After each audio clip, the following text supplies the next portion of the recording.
Hello students, welcome to all of you at your own YouTube channel Physics Math Solution.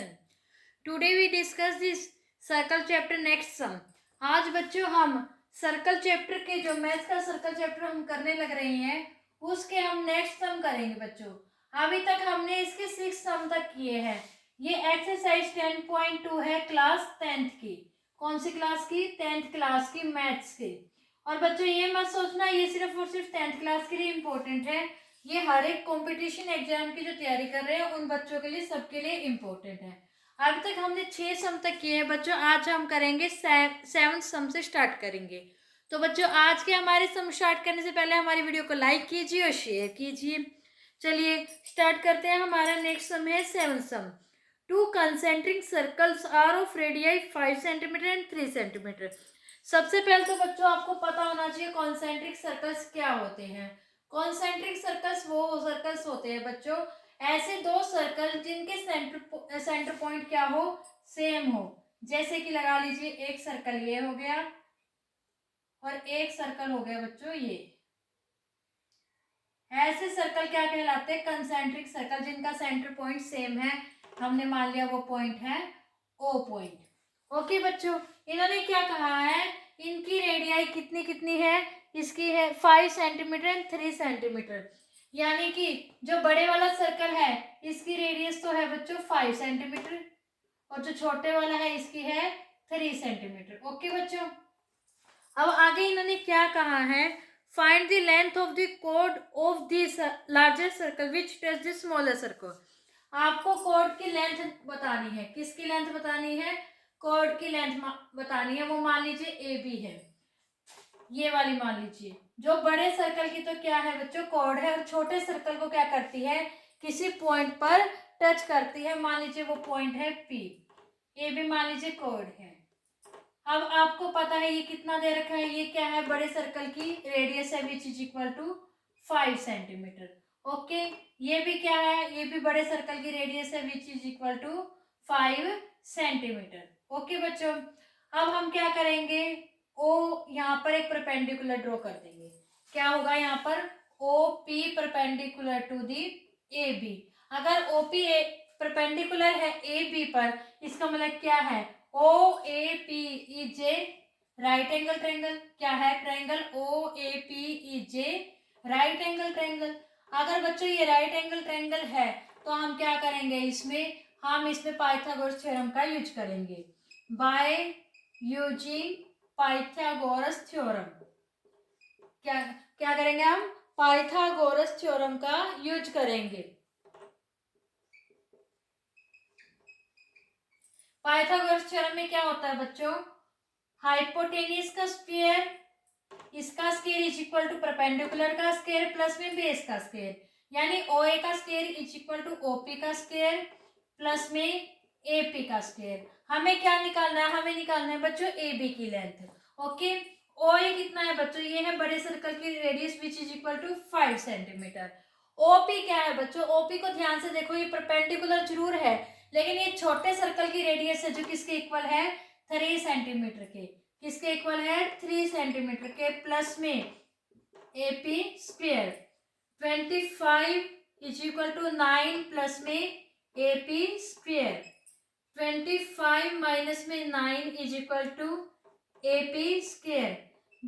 यहां से आप इसे घटा लीजिए. ये आ जाएगा 16 is equal to A P square. Square root on the both side यानी ए पी किसके इक्वल आ जाएगा आपका? 4 सेंटीमीटर. किसके इक्वल आ जाएगा? 4 सेंटीमीटर.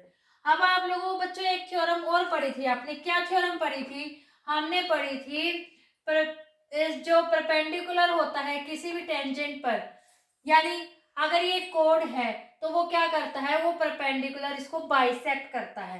क्या? अगर OP परपेंडिकुलर है AB पर तो जो ये परपेंडिकुलर है OP वो क्या करेगा? AB को बाइसेक्ट करेगा. AB को बाइसेक्ट करेगा. इसका मतलब क्या है? AP बराबर है PB. क्या हो जाएंगे? AP और PB बराबर हो जाएंगे. अगर ये बराबर हो जाएंगे तो आप बच्चों कह सकते हो तो BPB कितना हो जाएगा आपका? 4 सेंटीमीटर. तो AB किसके बराबर हो जाएगा? 4 प्लस 4 8 सेंटीमीटर. या फिर आप सीधे से तरीके में ऐसे लिख सकते हो A B is equal to 2 multiply with AP। क्यों? AP और PB बराबर है, which is equal to 2 multiply with 4 is equal to 8 centimetre. या फिर आप इस तरह से लिख सकते हो, AB is equal to AP plus में PB, और ये दोनों इक्वल है, इसका मतलब 4 प्लस में 4 इज इक्वल टू 8 सेंटीमीटर। आ गया समझ में बच्चों? बहुत आसान है ना ये। चलिए नेक्स्ट हम करते हैं हम 8th सम। 8th सम में क्या कहा है इन्होंने क्या कहा है, quadrilateral ABCD is drawn to the circumscribe a circle. एक क्वाड्रिलेटर है ABCD, इसके अंदर एक सर्कल ड्रॉ किया गया है। इन्होंने इसकी फिगर भी दे रखी है बच्चों, तो प्रूव करने के लिए इन्होंने दे रखा है भी आप ये प्रूव कीजिए। चलिए पहले हम इसकी फिगर बना लेते हैं। ये एक सर्कल है, इसके क्वाड्रिलेटरल दे रखी है बच्चों।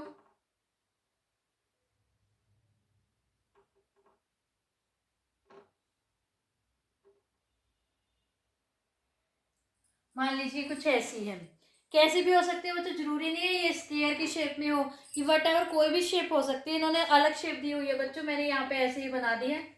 APB ये इन्होंने खुद पॉइंट दे रखे हैं बच्चों। इधर है ये पॉइंट S, इधर वाला पॉइंट इन्होंने दे रखा है Q, यहाँ पे दिया हुआ है CR, और इधर है बच्चों D। तो इन्होंने क्या कहा है, अगर ऐसा कुछ है तो इन्होंने प्रूव करने के लिए बोला हुआ है AB plus CD, AB plus में CD is equal to AD plus में BC।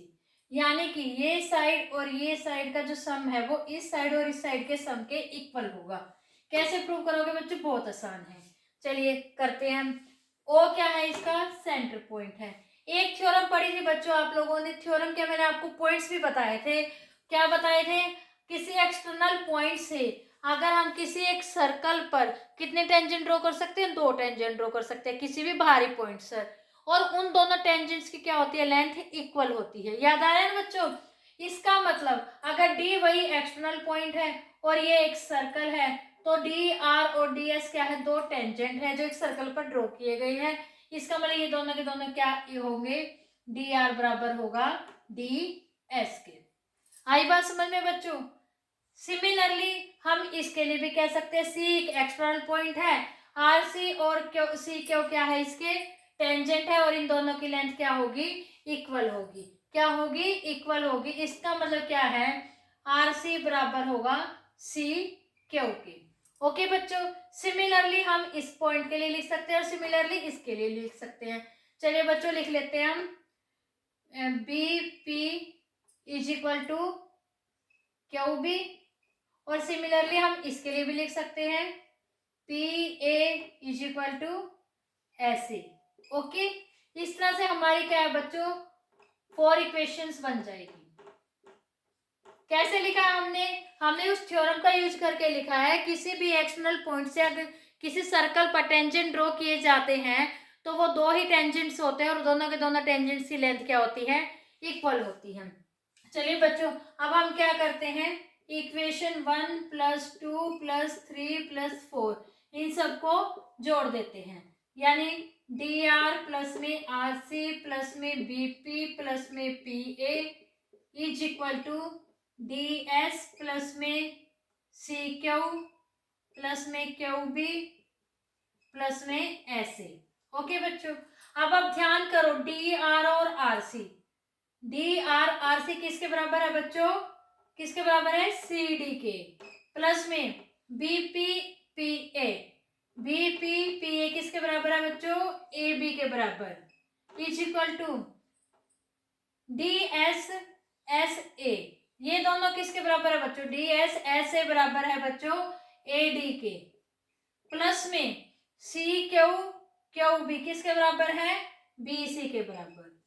और हमने यही प्रूव करना था, इसका मतलब क्या है? Hence proved. बहुत आसान है ना बच्चों, इसमें तो कुछ सोचना ही नहीं था। हमने एक छोटी सी थ्योरम का यूज किया, अभी किसी एक्सटर्नल पॉइंट से ड्रॉ किए गए टेंजेंट्स की लेंथ क्या होती है? इक्वल होती है। तो हमने क्या प्रूव कर दिया भी, ये हमारे क्या है? ये इक्वल होंगे। इक्वल होंगे तो हमने इनको ऐड कर दिया, ऐड करके हमने जस्ट ये जो इन्होंने पूछ रखा था वो हमारा प्रूव हो गया है। आई होप बच्चों आप लोगों को आज के हमारे ये दोनों सम बहुत अच्छे से समझ में आ गए होंगे। अगर कोई डाउट है तो आप कमेंट सेक्शन में कमेंट करके पूछ सकते हैं। और अगर आपको आज के हमारे ये सब अच्छे से समझ में आ गए हैं तो आप हमारी वीडियो को लाइक कीजिए, शेयर कीजिए, चैनल को सब्सक्राइब कीजिए और बेल आइकन जरूर दबाना बच्चों, ताकि आपको हमारे आने वाली वीडियोज के नोटिफिकेशन मिलते रहे और आप उन्हें देखते रहें।